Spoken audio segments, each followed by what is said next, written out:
right, so I want to call this 200 miles with the GT4. So obviously when you first get a car, you buy a car, you test drive a car, you don't know the quirks, you don't know really if there's something that annoys you, everything seems fresh. So 200 miles, driving this without a purpose. So it means I'm just driving it around back roads, playing around, driving it for the sheer heck of driving it, which is something I really enjoy, something I miss. I don't get to do as much as I used to. But when you're driving, you're not focused on going somewhere or trying to pick something up or get somewhere at a certain time. You just focus on the car, which is what I like. So let me tell you what I do like about it. The handling is very, very connected. It feels like the ratio between the wheels and the steering wheel is absolutely perfect. It's absolutely dead on. The input is instant. It doesn't feel, and again, it's kind of a vague term, it doesn't feel like it's got an elastic band between it. It's very, very direct. There is no lag, there is no kind of band-aid, you know, like a rubbery feeling. It feels like everything is absolutely perfect. Feels like it's got a perfect alignment. Playing around, going around corners, not pushing it too hard, but just getting the feel of the car. It feels like it's got tons and tons of grip without really playing with the alignment and putting in a whole bunch of negative camber to make it grip in corners. Gearing so far hasn't really bothered me. It is a tall gearbox. A lot of people have complained about it. Might be different once I get it out on the racetrack and we're spending more time at upper RPMs, but burping around the road, it's not really bothering me that much. Talking about bothering me, there's a few things, and they're not horrible. These seats, first off, they are the best comfortable fit-in seats for me I've ever experienced. The only problem I'm seeing is the angle. There's no adjustment on these. First off, if you look at any of the building a Porsche, these are a $5,800 option. That's $5,800 over the regular seat. If you was to buy these flat out, they're going for between 15 and 16 grand, which is just insane. But they're an amazing seat. Now, they're fully mechanical, apart from they have electric up and down. This button right here is the only electric on the seat. Drivers and passenger has them both. Has a nice mechanical lever right here, which is great. It's not hidden under here where you can't get to it, where you're kind of feeling like you're trying to scratch your own butt, trying to get back here to get this level. This is nice. It's right here. It's very, very beefy, very mechanical, super easy to adjust the seat. My only quirk with this seat is it's kicked up a little bit too much. Now, I'm not wearing a helmet in the car on the street, but it doesn't take much for your head to hit here. So by the time you have a helmet on, you're going to be kicking your head forward. Your head's going to be pointing at the steering wheel. Okay, so I talked about headroom. Now, this is in the normal seating position right here. And as you see, I've got probably about 3 inches of headroom where the Corvette, my head was touching the ceiling. So to give you like a size, I'm 6'2.5". So I think if you was all the way to about 6'4", I think you'd be in good shape. You'd have room right here. But the angle of the helmet, as you see, I'm touching the seat the whole time. I need the seat to get back a little bit, give me a little bit more room so I can see a little bit better out the windshield. Well, that's something I mean to address. I'm going to go over that and show you, because if you get in this car, if you're, I think, any body type, you're going to find that the seat is kicked forward too much. Now, I'm either going to build some kind of bracket for down here on the rail or somewhere where it connects the seat to the rail. This needs to be kicked back maybe ½ an inch, 3/4 of an inch, something like that. It's something that has to be done. Then the interior will be perfect. I talked about this white. It's grown on me. It's crazy. I first looked at it, the day I looked at it, I've already got in my mind, rip that off, paint it black, wrap it, change it, whatever. You start seeing it, it kind of works. So I want to keep that. I like that. This over here, I'm not going to change it, obviously. I still think this is a little cheesy. I get it. It's kind of a race car thing. I still think the Corvette button, because you press that and push at the same time, but pulling this and pushing at the same time, it's a weird action. You got to kind of put your elbow. I know it works. I'm not going to complain about it. I just think it's kind of a little bit cheesy. These over here, these feel like you're going to break them off. I mean, this doesn't feel solid at all, which is weird because a lot of Porsche stuff is very, very beefy.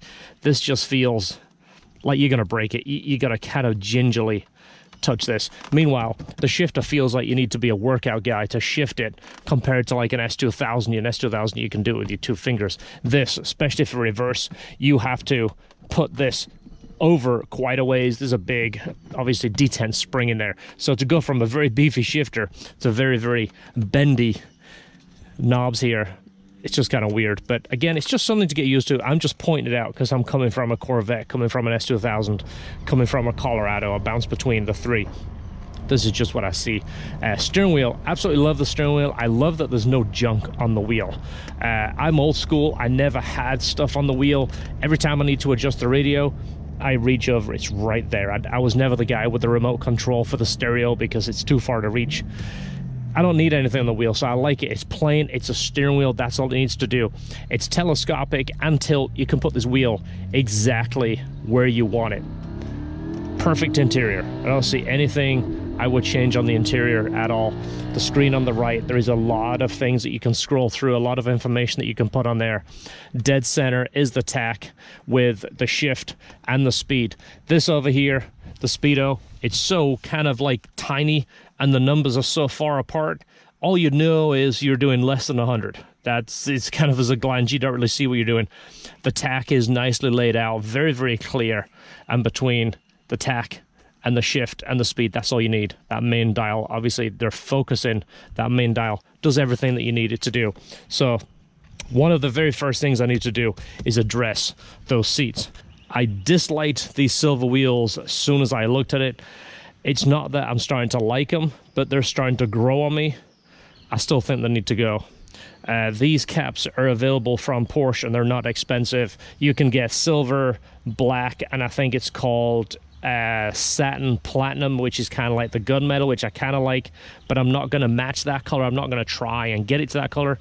I'm probably going to order these in black and then do the wheel kind of my own color. That way this works, it ties in, it looks like it's supposed to be there. It doesn't look like I'm trying to match a color, and the color doesn't work.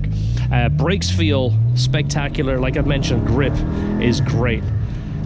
Sound, it just sounds weird. I know it's a Porsche sound, it's kind of muffled. I didn't grow up with the flat 6 sound where I have to crave it. It just sounds okay to me, but it needs to be louder. I still prefer a high revving 4-cylinder, or you know, like the Corvette sound. Not saying I can't make this a little bit better. Once I get some sound into it, I think it will do the trick. But driving around, it doesn't really make all the right sounds to me. It's got like a nice intake sound, but it needs some exhaust. I think once I get an exhaust on there and hear actually what's going on, you feel a little bit more connected with the engine, I think it'll fix that. The wing, I love. I remember seeing it on Matt's. He had the wing extensions over here. This over here brings that wing up. I think that's something I want to do. Let's cut to the chase. The main reason, I like a big crazy wing, and by bringing that wing higher up, I think it'll look spectacular. Other reason, this is just to make it sound better. This is right in the middle of your sight when you're looking. It's like the Integra Type R. It's right where you're looking. That wing sits right there. It's not horrible, but it's right there. So it's kind of a justification. It's kind of like we tell our girlfriends we're putting a turbo on the car to get gas mileage. Well, we kind of do get gas mileage from a turbo, but we're doing it because we want it to be better. So wing extension, seats, exhaust, change the color of the wheel. Long term, I don't know about the gearbox. If it's something I still fall in love with the car and I absolutely have to keep it, if there's something about it that the car starts to annoy me, I'm not going to put money into the gearbox and change it. But if I do just end up falling in love with the car and I go, this is it, this is the car to have, we might go and change the gear ratio in the box. We'll see. I'll take it to the track first and really get a feel from it, and I'll get to know what's going on. Real quick story. You might have noticed that the little tow hook plug is missing. When I went to pick it up, of course I used the winch to pull the car up on the trailer so it was nice and controlled. I was only doing this on my own. There was nobody to help me, so with a winch you can bring it up nice and controlled, take your time, get the car where it needs to be. If it looks like it's getting close, you can stop. Much more controlled than trying to go for it in one shot. Well, popped this little piece off, and it was held on with a plastic tab right here, and it came in kind of like at a dart piece go in there and expand.